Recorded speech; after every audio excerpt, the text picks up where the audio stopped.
People are not smiling because they're successful. They're successful because they're smiling.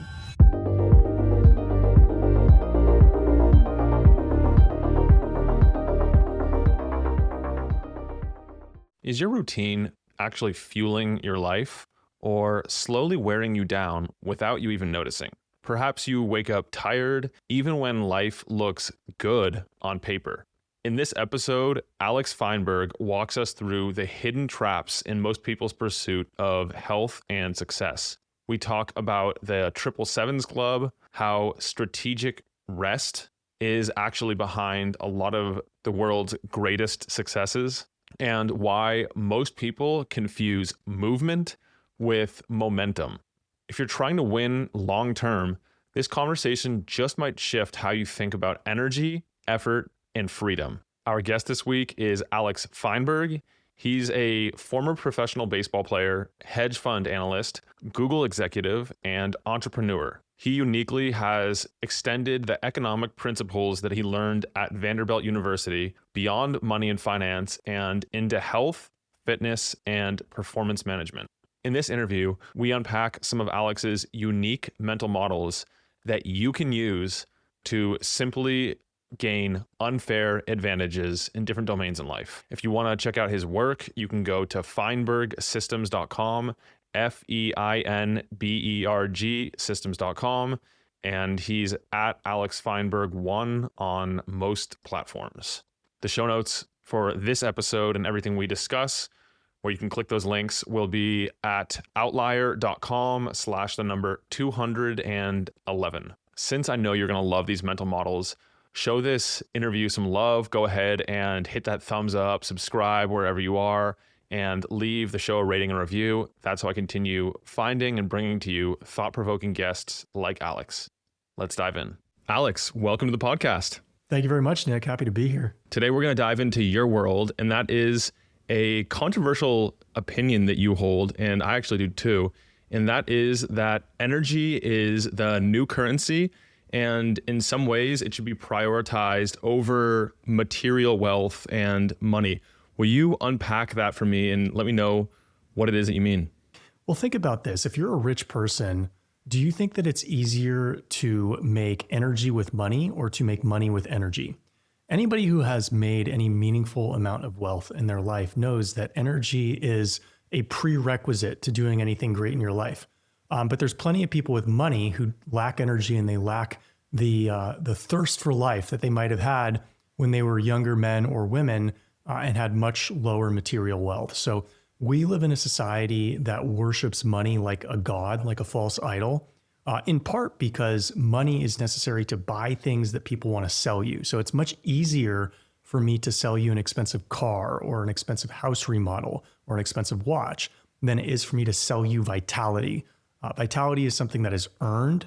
Vitality is something that can be purchased, but it requires work on your end. Whereas if you're buying a car, all you need to be able to do is write a check and the car is yours.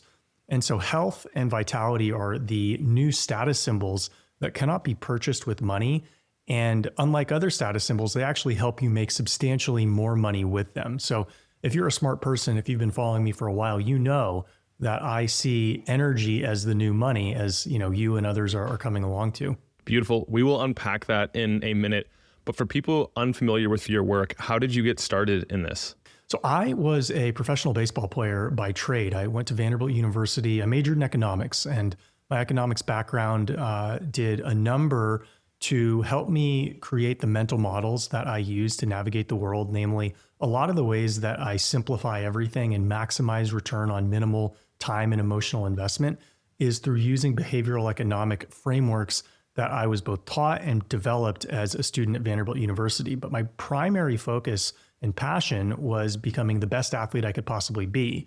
Simultaneously at Vanderbilt, I realized that those who have health, vitality, high energy, speak well, look good, they are given the inside track in life as if they even needed it, and they don't.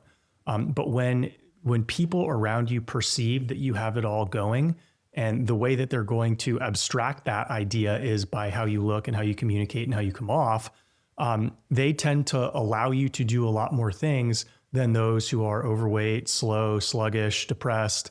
And so if you want an easy life, you should start with high energy, speaking well, looking good. And so even through, the end of my professional baseball career, I realized that if I wanted to enter the corporate world and succeed to the best of my ability, I needed to project health and vitality. And so despite the fact that I was no longer being paid to be a professional athlete, I considered myself a professional trainer in the sense that I needed to get up early and train in the morning.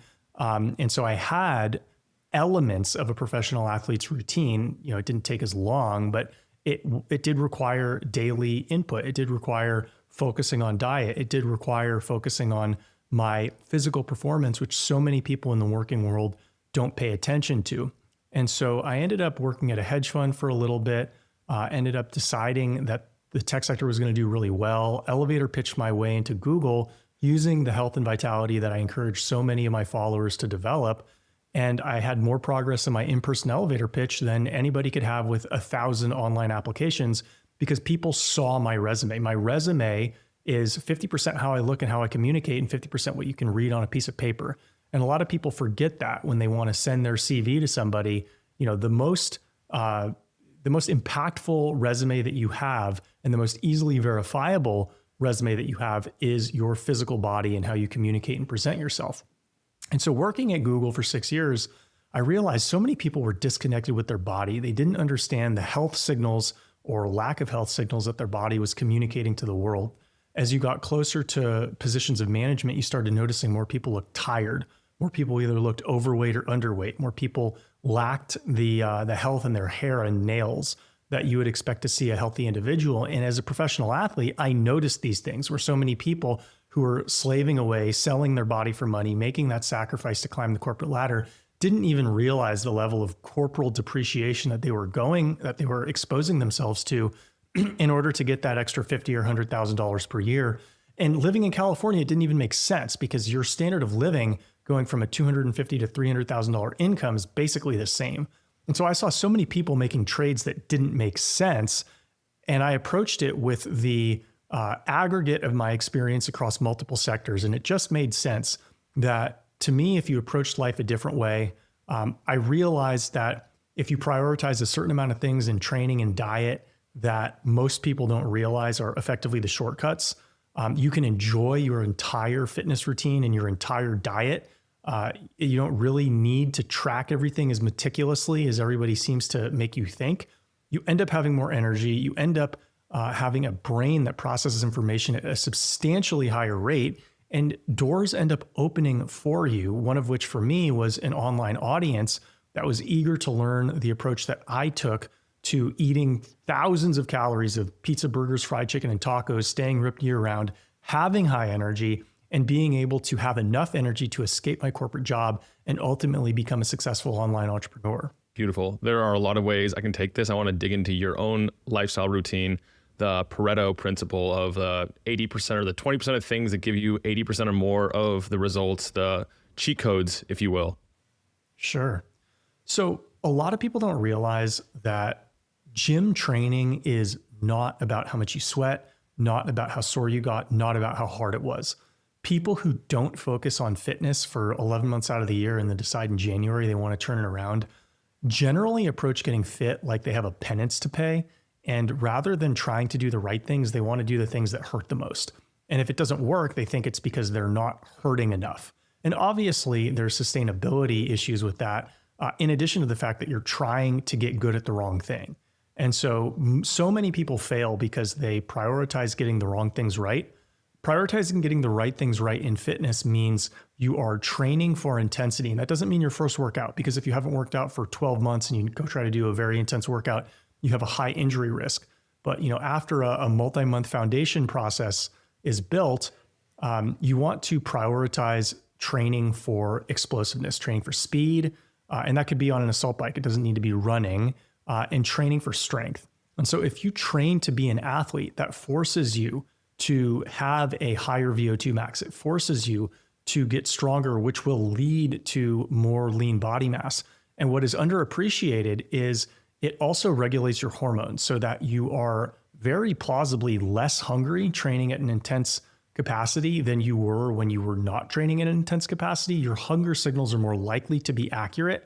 And if you pair that with a protein dominant real food diet consumed when you are hungry until you are full, most men, particularly men with athletic backgrounds, will end up having better results than if they were following a very carefully structured macro tracking plan that robotically required them to wake up at 6 a.m. to train and do it until they feel burned out and then keep pushing even when their body wasn't responding to it. If you listen to your body can perform at a lot higher capacity than if you don't listen to your body. And so listening to your body, eating protein dominant real food, and training for athletic performance are the cheat codes, are the North Star that most people would experience substantially better results if they simply focused on those. Do you have any other cheat codes for the other domains of health and wellness, say rest and recovery or the other ones? Yeah, so because of my background as an athlete, I look at moving forward, like forward momentum, very differently than people who have not played sports. So if you think about a pitcher, if you think about a hitter, if you think about throwing a punch, most people think about the forward movement, right? You're throwing the ball forward, you're taking a swing forward, you're throwing a punch forward. But if you actually think about how you're going to perform these athletic movements to your greatest capacity, you have to go back before you go forward. You have to retract your hand or arm before you punch. You have to load the weight on your back foot before you throw. You have to load the weight on your back foot before you swing. And it's very common in our society to only focus on the proactive things that you do rather than the rest and recuperation, the backwards things that you do. It's almost like an Eastern philosophy. In fact, it probably is an Eastern philosophy that says you need balance. In order for the momentum to swing in the direction you want, you need to have the momentum swing in the direction that seems unreasonable or seems impractical, but that allows you to rest, that allows you to recover. Because greatness is not achieved simply by pushing. You need to have a pull to balance the push. And so what people don't realize, particularly as they're younger, is that if they are continuing to run on 5-6 hours of sleep, 4 hours of sleep, right, you can do more the next day, but what you're working on will likely be not selected as appropriately. Your decision-making process won't be as good. And so a lot of times when people get them in trouble in life and in business, it's because the decisions that they make aren't good. And so no matter how effectively they tried to execute on it, if you're trying to execute on a bad game plan, you're probably not going to succeed. And the way you avoid bad game plans is you don't let yourself get into downward spiraling scenarios, which are commonly catalyzed by skipping on recovery, skipping on rest, believing that you're going to accomplish more by doing rather than recuperating. Is that related to what you call the Kingpin Mental Model?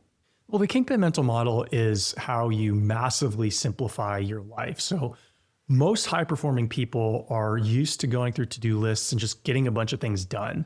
And a lot of them commonly feel overwhelmed because there's an infinite amount of things to get done and you will not get them done every single day.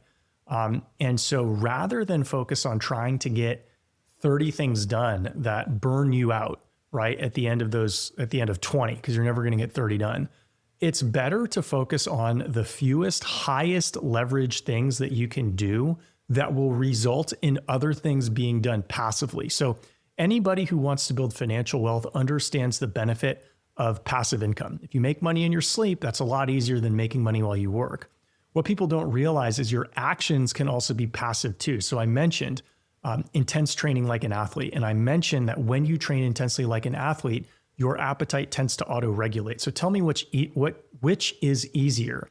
You do a non-intense workout, a hard workout, but it's not intense, meaning you're not lifting as heavy as you could, possibly because you're not resting enough in between sets and resting enough in between workouts.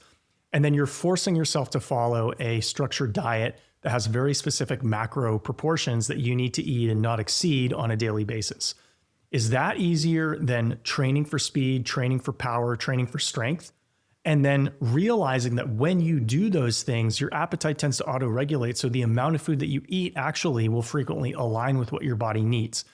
By extension, you're trying to get one thing right, but you end up getting the diet portion right as well, right? So I would rather steer my clients or steer myself into the direction where we're getting one thing right, but by extension, we're getting 2 or 3 things right, rather than giving anybody a checklist of multiple things to get right, because that tends to emotionally and cognitively overload people, and they're more likely to drop the multiple balls they perceive to have in the air. So would you say that intense training, like an athlete, is the number one kingpin or lead domino to focus on, and then everything else downstream of that?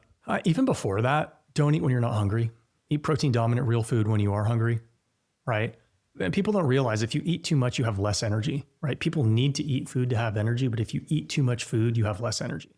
So if you simply focus on protein dominant real food when you're hungry until you're full, that's for most people. Obviously, if you have blood sugar issues, you're diabetic, that advice isn't probably going to work for you. But for a majority of the population, if you focus on eating protein dominant real food only when you're hungry and stopping when you're full, and you happen to be able to pair that with an intense training program, but even if you just focus on the diet portion first, you're going to experience better energy. You're probably going to end up losing some unwanted pounds if you're carrying them.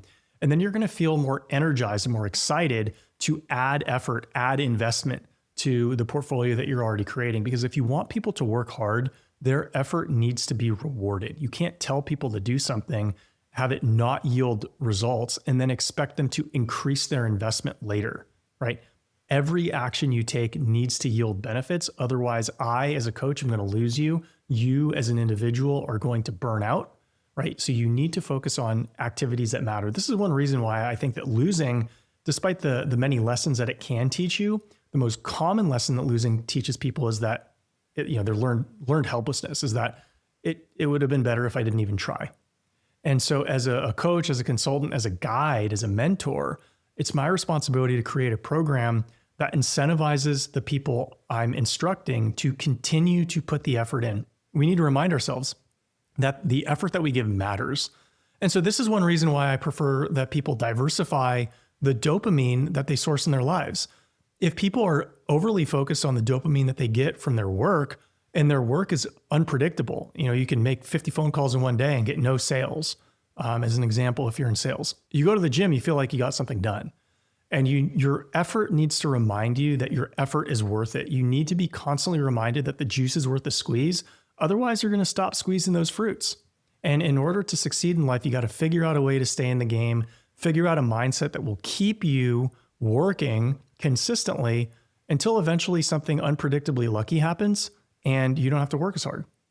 Yeah, I'm with you on that. I used to work out in the evening because I'm considerably stronger then, but then I started shifting that towards the morning block instead, and it sets up my day to just, after I accomplish that, I feel better, I'm more productive. It's like 7 in the morning, 8 in the morning, I already have gotten a win. The day just is much smoother versus when I push it in the evening. So because of that consistent dopamine, by getting in, having a good workout, or even a mediocre workout, I still leave feeling much better than I did if I was to shift it later or just skip it altogether because I didn't have time. Absolutely. And your sleep is probably better too if you do it in the morning, because if you train hard at night, your adrenaline, you're hungrier, your stress hormones are going to be higher, your adrenaline's going to be a little bit higher. And so you could have a great workout at 5 p.m., but when you're trying to go to sleep at 10 or 11, like you're having trouble shutting down.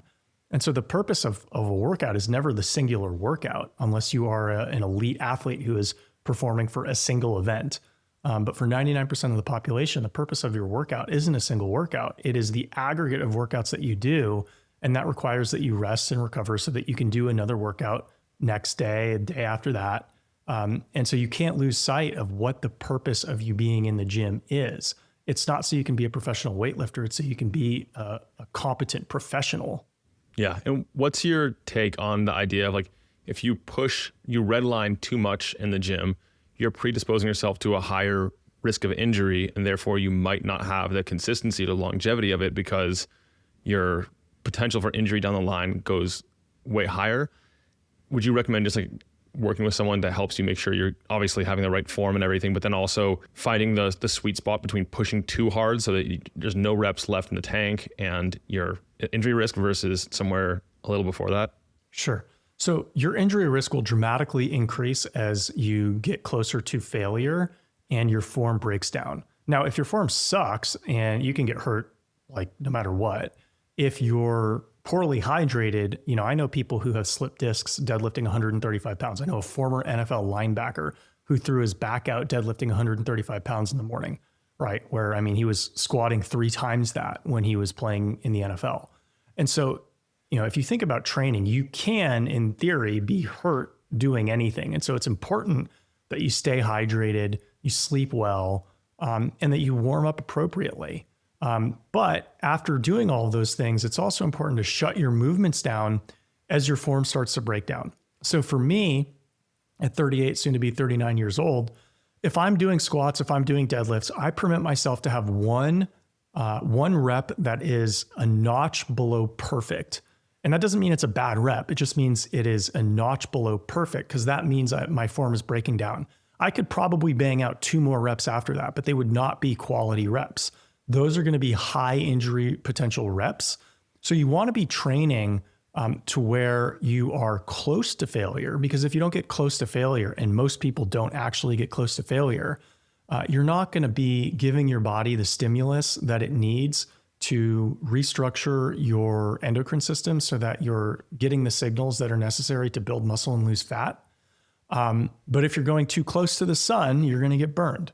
And so, part of finding a good coach or part of, having a good network of people to work with and keep you in check is that you're getting appropriately close to the sun, but you're not getting so close that you get burned. And eventually with practice, you can figure out where that threshold is for yourself. And over time, it might fluctuate depending on how you sleep, where you are in life, your work obligations, your other stressors and all that. Yeah, and it does change, right? So how close you can get to the sun is different at 28 than 38 than 48 than 58. And it's also different by week and by month and by day, as you mentioned, how you sleep, your other stressors. And so you're never going to be completely injury free in the gym. I'll tweak things, in a minor level 2-3 times a year. My adductor, it's just a grade 3 strain means I got to go light for a few weeks. Something, some muscle, didn't fire properly. I kind of strained it, but 6, 7, 8 weeks where I'm going at 80% instead of 90, 95%. All right, that's fine. So you don't want to think that you can be 100% healthy no matter what as you get older. You want to avoid things that will take you out of the gym. Grade 1, grade 2 strains. And so things that are going to require surgery.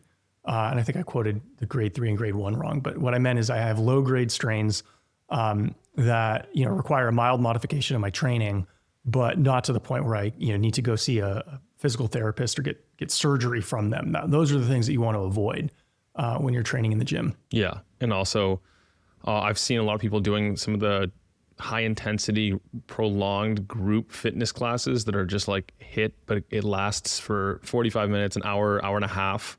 And I think for a lot of people, that's going to be too much, and they should really be focusing more on like what's appropriate for their unique biology. Yeah, and that has to do with the commercialization of fitness. And so people like classes, right? So the goal of a gym is not to get people healthier, it's to make money, right? And so if you want to make money, you need to offer people things that they like. People like being able to fit their workouts in under 60 minutes. People like the feeling of sweating a lot and getting sore and doing something that is hard. And so you can accomplish a lot of these things and train multiple people at the same time, which gives you more leverage on the wages that you pay your instructor. If you have classes, okay, classes are not built for the trainee, classes are built for the gym owner. And so as a consumer, you have to realize a lot of the options that have been made available to you are made available to you because they're profitable for the person selling them. That doesn't mean that they're the best option for you. And so once you realize that the thing that is best for you might not be the thing that is easily accessible, you open the door to actually getting more return on your time if you follow a workout plan that's more intelligently constructed. I don't know if you see this when you work with high achievers, but it was definitely the case for myself as well. And that is when I am training, I want to do more and I want to push myself and I want to really feel like I beat myself up, and that's like the sign of a good workout. But a lot of my like physical growth and I guess like personal evolution has come from doing less, and obviously doing that less with more intention better, if not impeccable form, and accepting that a lot of the other health gains are going to come outside of the gym. Exactly. So a lot of people need to do kind of the opposite of what their intuition tells them. So 97% of people, 95% of people are going to be too lazy to be in shape. Their intuition tells them to rest when they should really be training. Those people should be training. You know, if they feel sore, it's okay. It doesn't matter that you feel sore, just do it. But for the 2, 3, 4% of people who train who are not in that bucket, they tend to overtrain. They tend to train too much. These are the people who I love working with because they'll do anything I tell them to do. And it's much easier for me to get results from them by telling them to do less than by telling a lazy person that he needs to do more. And so working with these people, very commonly, I've worked with professional athletes all the way down to entrepreneurs who are hardworking individuals who didn't realize that at 40 or 45, 50 years old, they could get in the best shape of their lives by doing less. The best use cases or the best testimonials that I've gotten are from people who look at the training that I give them and their initial reaction is, there's no way this is going to work. It's way too easy, with some expletives in there. And then 3 months later, you know, they're starting to see their abs again that they haven't seen in 20 years with much less effort than ever before. And then they start to understand or reimagine what it is and what's required to be in great shape. It's a lot easier than they had imagined prior to working with me. It just required that they get the right things right, namely rest and recovery. Alex, I want to go back to the other energy cheat codes. They're perhaps part of your routine or things that you tend to implement with clients. Other perhaps mental models or things that you find universally or generally helpful. Yeah, so most people in our society are focused on linear progress. They think that the more they do, the more successful they're going to be. And life can trick us because on a short-term basis, that tends to be true. If I get 10 hours of work done today versus 8, I will have a greater benefit from that tomorrow or a week from now than today. What people don't realize is if you put that phone down an hour earlier, maybe you get an hour less work done, but your brain is going to shut down an hour earlier. You're going to get more restful sleep. And then the quality of work that you do the following day is going to be higher. Ultimately, in our economy, we are evolving to a winner-take-all system. In fact, we're already there and it's going to get even worse. You're not going to win by doing more work than the next person. You're going to win by doing a higher quality job, better work, more creative work than the next person. And that means you need to get your brain in a rested state to where it can perform work that nobody else can compete with. So many people are going to line up to work 10, 12, 14-hour days, believing that that's what they need to do to outcompete you.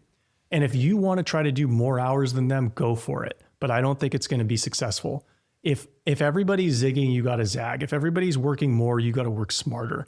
You have to continually offer a differentiated product or service if you want to stay in business. And oftentimes that means doing less while your intuition tells you to do more so that the work you do is competitively differentiated and a superior product to the competition. I'm glad you're saying that. I recorded a podcast earlier today and it was the same idea. And I keep hearing that same theme coming up, which means that it's the trend that people are starting to move towards, which is a great thing. And a lot of the most prolific inventors and thinkers throughout history didn't come up with their major breakthroughs when they were head down, focused on the task in hour 10 of it. It was more like when they stopped, when they were either in that theta dreamlike state or they were on a walk with no technology, nothing, and an idea came to them right then. So the downtime and recovery and relaxation is crucial to actually do less and accomplish more. That's right. We're not machines.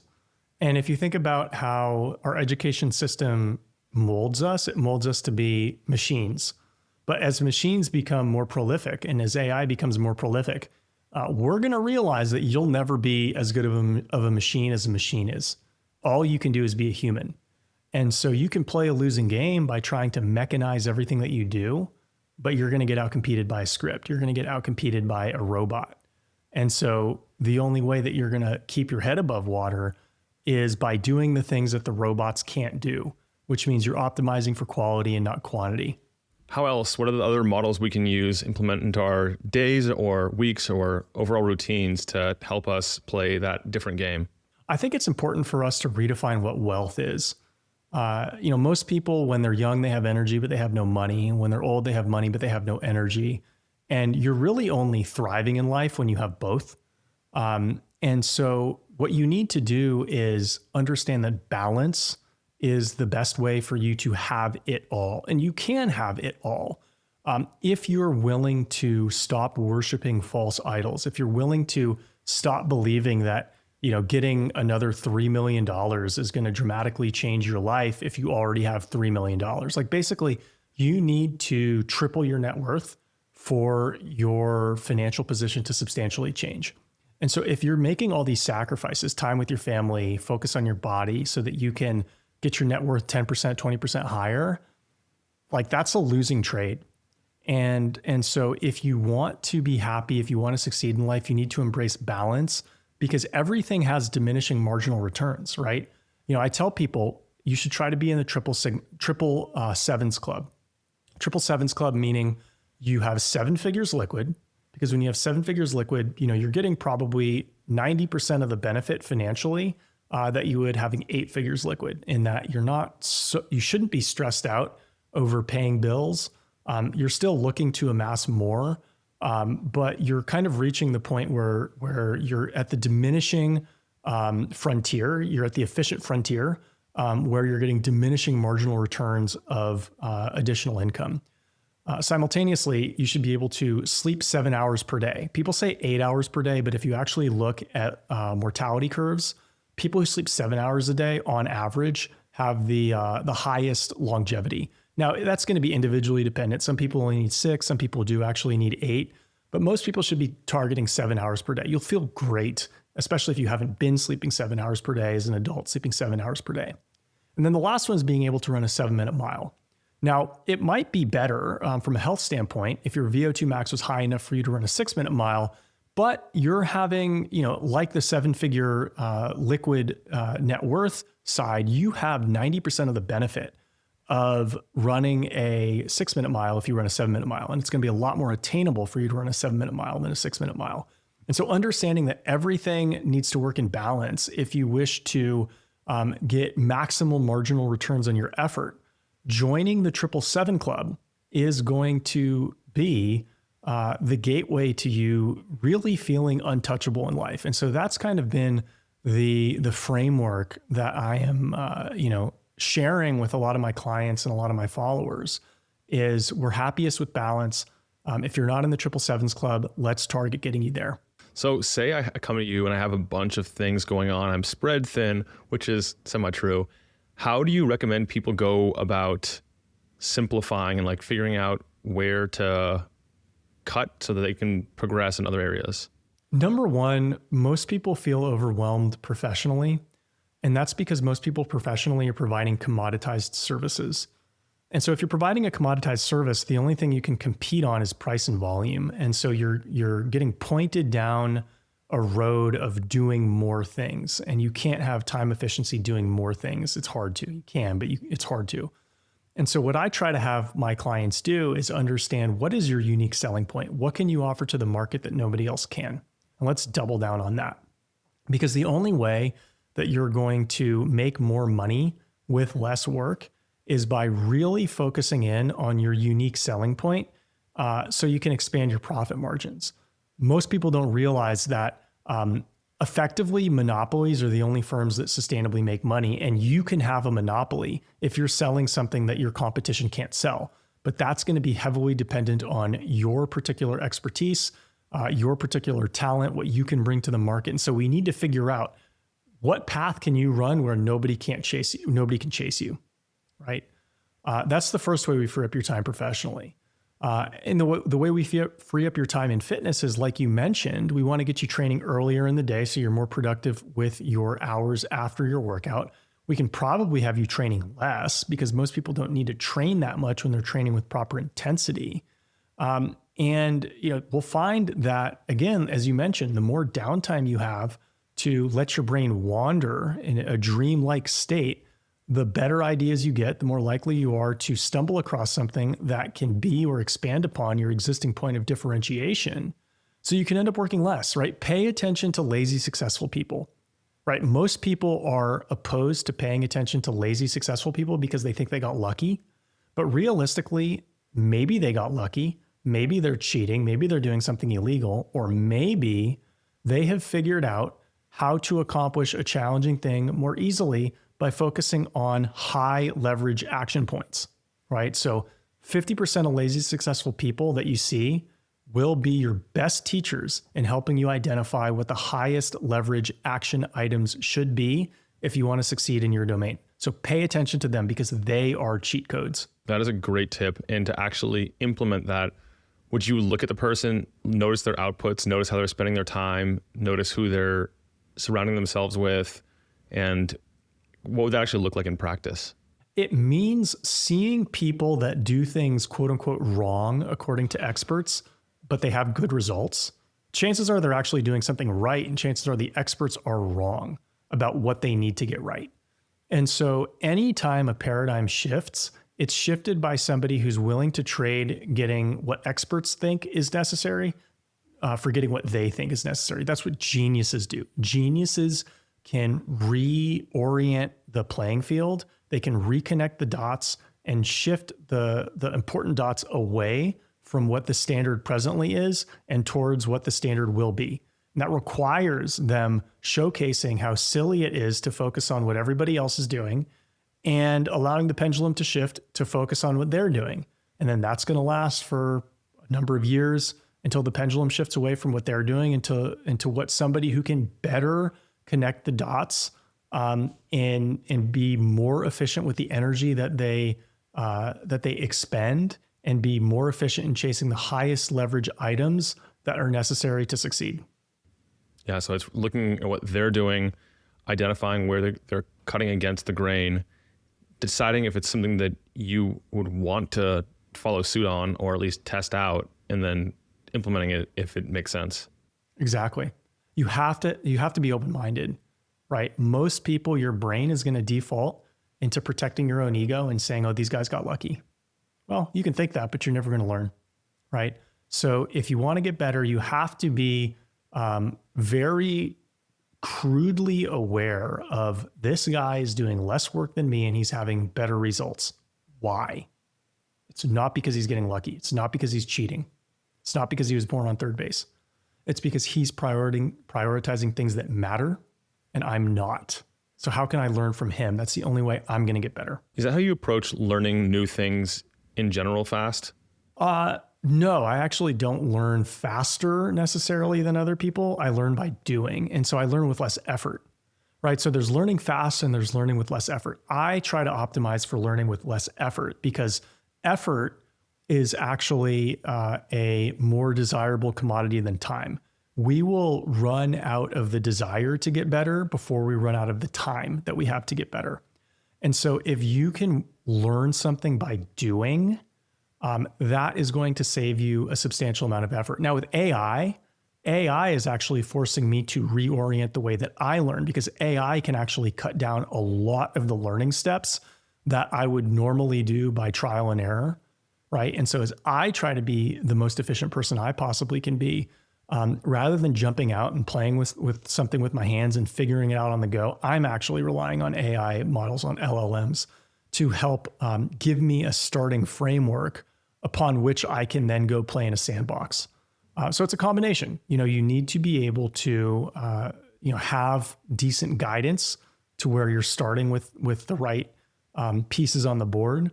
But then you also need to be able to learn as you go, which tends to require less effort than methodically planning everything out.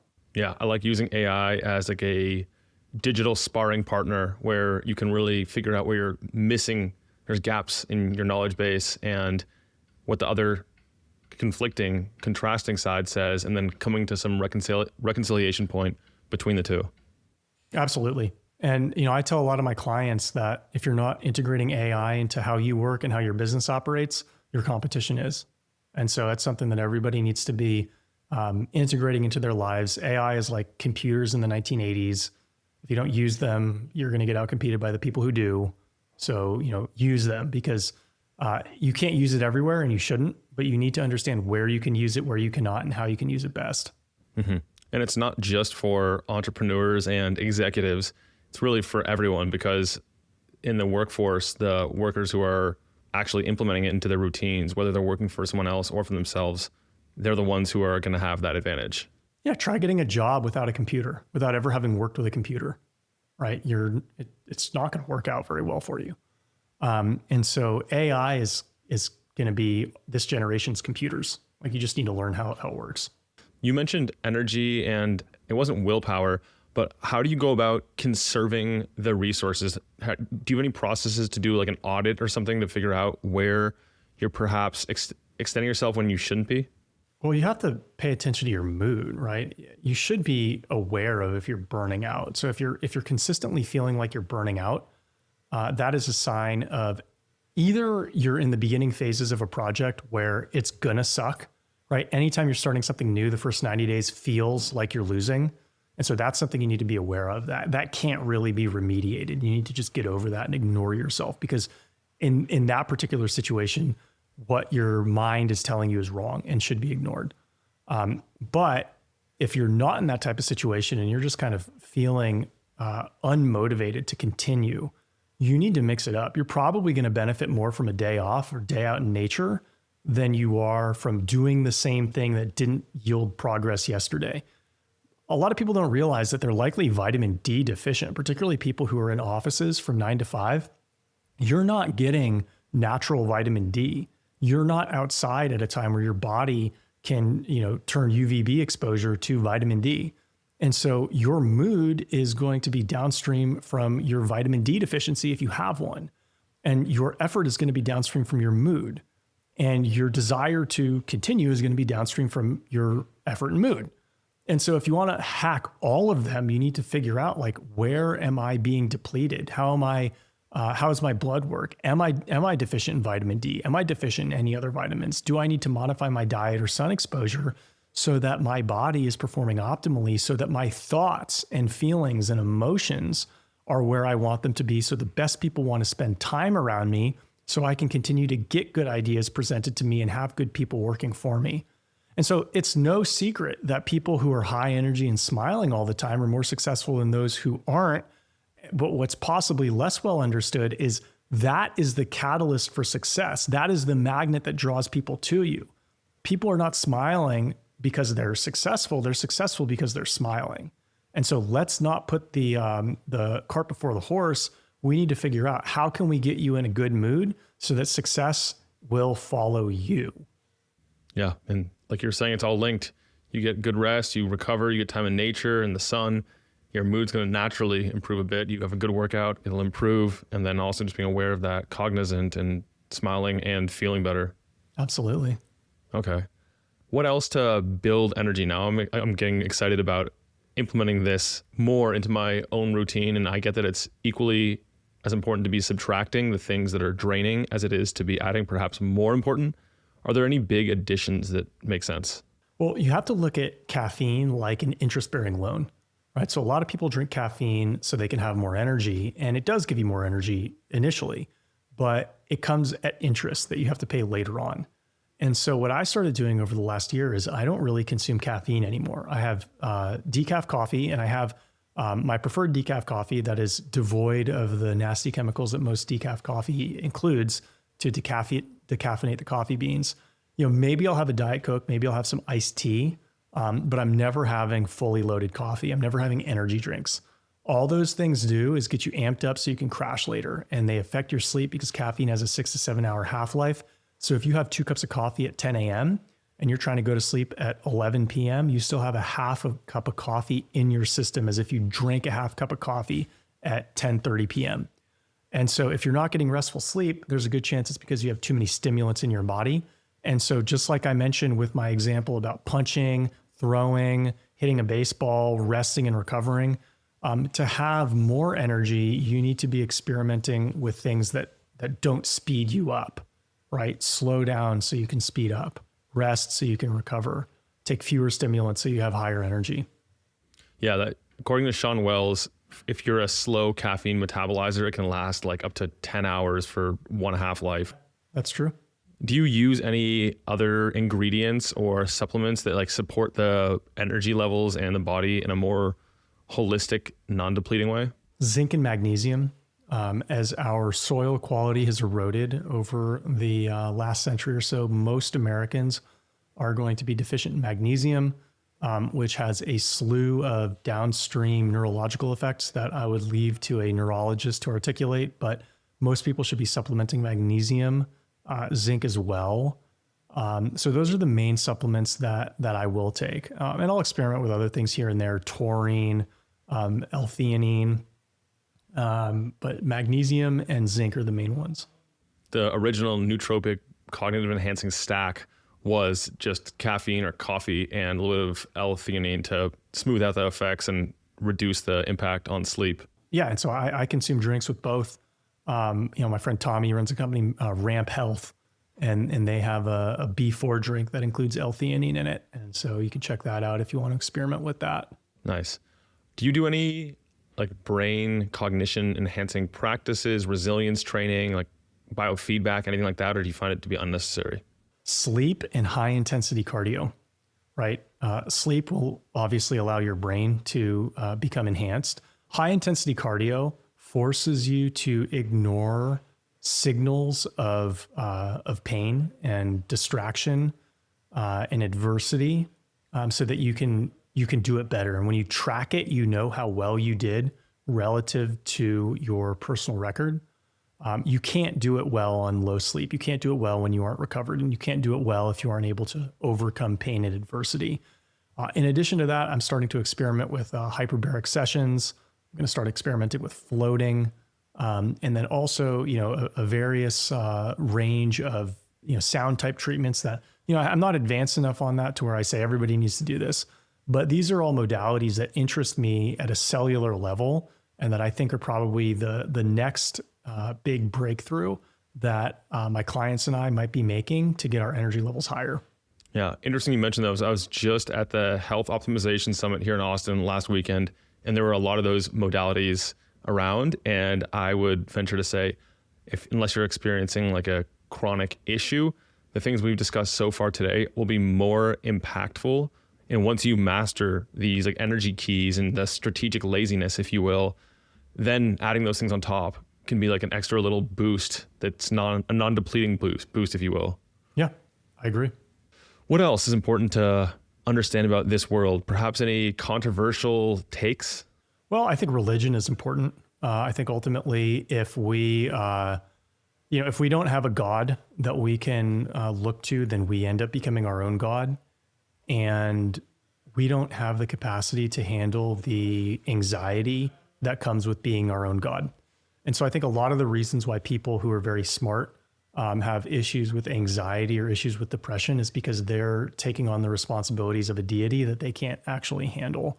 And so the human brain has a spot for God in it. There hasn't been a successful society in the history of mankind that has been atheist or has ignored the existence of God or gods. And so when you try to take on the responsibilities of God, you learn your mortality very quickly. There's a reason why people who are highly educated are much more inclined to be dependent on SSRIs or antidepressant, anti-anxiety medication. And so, if you want a cheat code that I didn't invent and has been around for thousands of years, go to church. Interesting. And it definitely also has a lot of other biological benefits, such as the strong community, in addition to I think recognizing your own, like you're saying, mortality, and that there's a force of some kind, whatever you want to call it, bigger than yourself, helps filter things and helps reduce the overwhelm of making mistakes and not necessarily knowing the right path. Right. Absolutely. So if someone comes to you, this is not medical advice, of course, this is for entertainment purposes only, but if someone comes to you and they worry and fear the future, you call it anxiety, are there any frameworks or models that are helpful for them?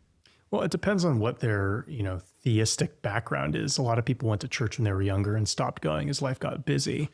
And so you want to remind people like what's important to you, what constitutes a win, and make sure that their actions are aligned with what constitutes wins for them. Everything I do that's really transformative for my clients is going to be individual specific. And so, I can't tell you to go to church if I know that you're just not going to believe anything that's there.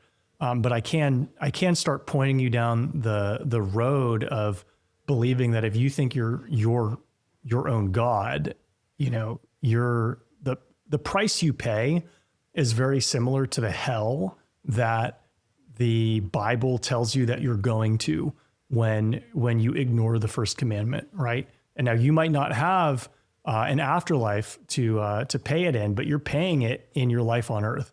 And so one of the things that I think about heaven and hell is that it's not something that happens to you after you die. It's something that happens to you on earth, and it is showcased based on how you live, and how you live is downstream from what you believe.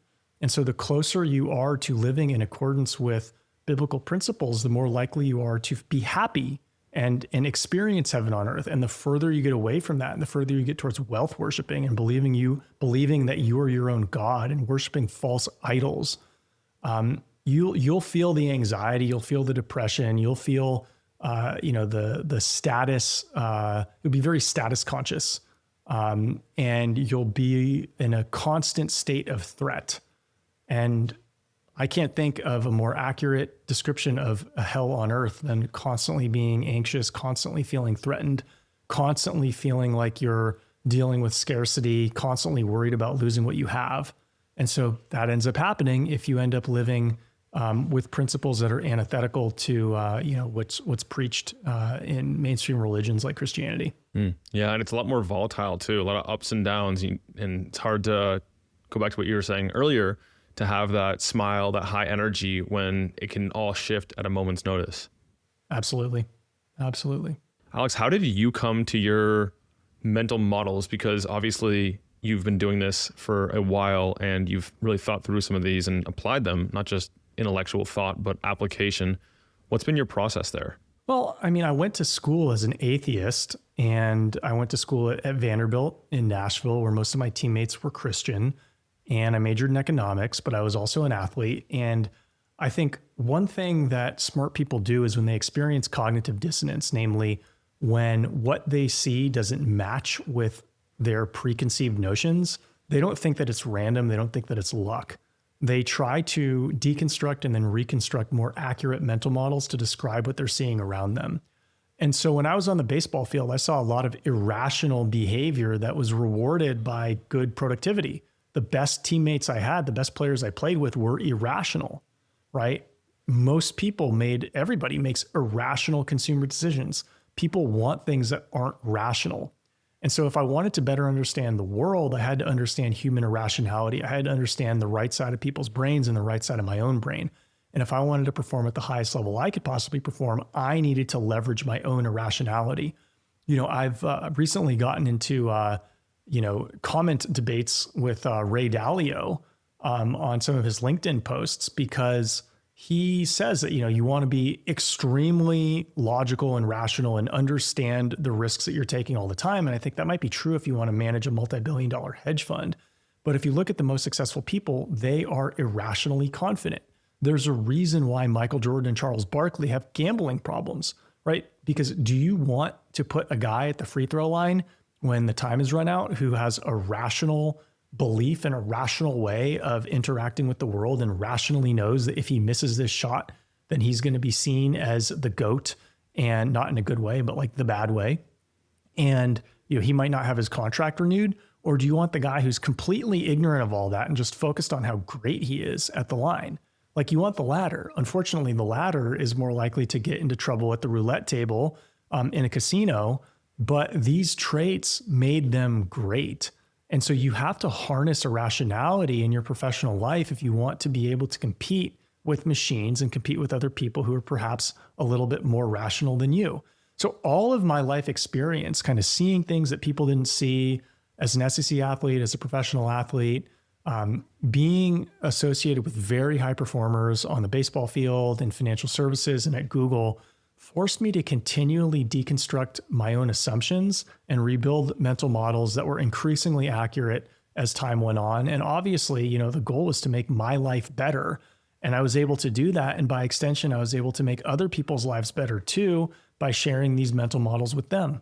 And so your mental models really get closer to the first principles, the axioms, and they are consistent between the people who are maybe not average, but people who are high average and the high performers and elite performers. Is that what you're saying? That's right. Most of the advice you see online is for average people. It's hustle porn. It's telling you that you can be great if you just do more. It's David Goggins, Jocko Willink BS. And you're not going to be more successful waking up at 4:30 if you haven't been successful waking up at 6. That hustle porn is for people who are so lazy that if they just incorporate 10% of something that they're never going to do, they're going to go in the right direction. But what hardworking people will realize is that they're often going to be more successful by going in the opposite direction of that. And they've taken these initial guiding posts a little bit too literally. So as a type A individual, you cannot be consuming hustle porn because it's going to push you in the direction that you've already gone too far in. Further out of balance. Yeah, exactly. I want to push back on one of your ideas a little bit because I think that my own understanding could be lacking here. I had teammates in college on my rugby team who were really good in the classroom and on the field, but they wouldn't necessarily do their homework. They wouldn't necessarily study. They somehow just made it all happen. And if I was to emulate them, I'm not sure it would have turned out the same for me. So what about like the either genetic gifts? I don't like calling it genetic, but like other like personality or characteristic differences. Well, your assumption is that it's a genetic gift. Maybe that's true, right? But that's most people's assumptions in the beginning, and they're not doing the deep digging to figure out what that is, right? If they're able to learn faster in the classroom, they're probably approaching learning differently than you. So I'll give an example, right? I graduated with honors as an economics major at Vanderbilt. I didn't study very much compared to my classmates because I didn't have time. I was spending so much time as an athlete that I just didn't have time to read all the economic textbooks. But I was able to consolidate my effort because I learned the frameworks, right? I didn't memorize anything in my textbooks. And a lot of the people who I was taking tests against did memorize the textbooks. So it saved me a lot of time realizing that, you know what, I have time to learn a framework. I don't have time to memorize the textbook. So it's possible that these guys are actually just taking a more efficient approach to learning than you were. And so you have to really try to understand, like, how are you able to solve this problem with substantially less effort than me? If you haven't actually taken time to pick apart and unbuild and rebuild their cognitive engine, you don't know why they're able to be more efficient than you. But simply taking the time to do that will result in you being more efficient yourself. Yeah, I like that. Now that you say that, I reflect on my own experience and I realized that when I was in season, I had a quarter of the time I actually got my best grades. So it's not merely a matter of, it's not a function of just studying more and getting better grades as a result. There's other components that cause the effect that I wasn't aware of. Yes, there you go. That's performance coaching. Yeah, because like you were saying earlier, a lot of what looks like random or luck effects are really just the result of one or more causes that we haven't been able to link together and understand. Absolutely. Awesome. Well, Alex, this has been really fun and enlightening. If people want to check out your work, to connect with you personally, and perhaps to work with you, how do they go about that? So you can find me on all the major social networks, Alex Feinberg 1, Feinberg 1, Alex Feinberg 1 on X, formerly Twitter, Instagram, LinkedIn, YouTube. And then you can also go to my website, feinbergsystems.com. You can click on the upper right-hand tab if you want to learn more about performance coaching. If you are a high performer, I am very confident that after 15 to 20 minutes talking to you, I can get you into a yes or no answer of whether I can take you to the next level. And so if you have 20 minutes to invest in an exploratory call, we can figure out if we can make that substantially worth your time. So FeinbergSystems.com or Alex Feinberg 1, my DMs are open on socials. Couple more questions for you before we part ways today. What 3 teachers have had the biggest impact on your life and work? Oh, that's interesting. So, I mean, I could name people, but a lot of them are mentors of mine. So one of my high school baseball coaches, Sal. Sal was an entrepreneur. I didn't realize when I was 16, 17, 18 years old that people could make money if they weren't athletes or entertainers. Even though I grew up in a reasonably well-off community, I just didn't understand that you could make $1 million a year as a business owner. And so having him tell me that, Alex, you're not going to be an employee when you get older. You're going to run your own business. You're not wired like an employee. You can't have somebody tell you what to do. If I didn't have him feeding me that, then I probably would have listened to my parents who were preaching kind of the opposite direction, which is get a job, just take any job, do what your company wants, and hold on to that job, which a lot of parents will tell their kids. So I think, my mentor Sal in high school pushed me a long way. The first guy that I worked for, well, actually, okay, so my second coach, Coach Corbin at Vanderbilt University, had a tremendous amount of impact on me because of how charismatic he was and how he was able to use storytelling and, strong diction, good vocabulary, being in good shape to be able to get the most out of all of his interactions in life. He was able to give people compliments, know everybody's name, and he had the world at his fingertips simply by doing a lot of the things that Dale Carnegie preaches in real life. He was able to build a leading national championship contending program from basically the cellar dwellers of the SEC. And so seeing him in a leadership capacity every day for 4 years was really better than any MBA could do as far as teaching leadership to individuals. So I would say, Coach Corbin at Vanderbilt was number 2. And then number 3, my first boss when I was working at the hedge fund, Bill, he taught me to question what governments were doing, what central banks were doing. He taught me to really focus on the fact that you're not going to be anything but a slave if you have a regular job and you rely on a company to promote you. And he might not have told me that directly, but he turned me on to a lot of information that ultimately resulted in me coming to that conclusion. And so these 3 men, I think, really steered me in the direction of entrepreneurship, some overtly, some covertly, but I wouldn't be where I am today had it not been for their influence. Are there any public figures that if people want to learn more about your way of thinking or other resources they can check out to dive more into this world that you'd recommend? Well, I mean, I'd like to think that a lot of the thoughts that I have, they've been stated by other people.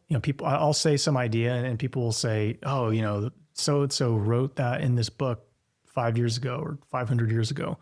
I learned these things by living. So if you want to learn more about the principles, like follow my YouTube channel, follow me on X, follow me on Instagram, DM me, like actually get in touch with me. You can talk to me and learn more about the things that I think, and I can tell you exactly how they apply to your life.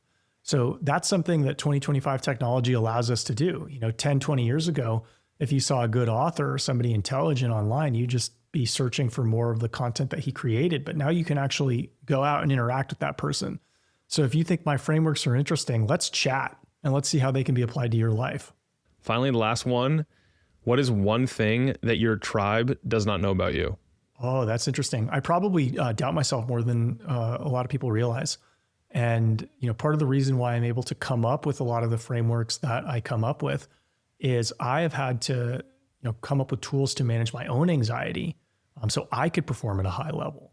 And so despite the fact that I'm accomplished in a number of areas, the reason why I'm able to prescribe all of these courses of action for others is because I've had to put a lot of work into managing, my own stress levels and my own anxiety. Thanks for sharing that. It definitely humanizes you a little bit. Yeah, well, you bet, Nick.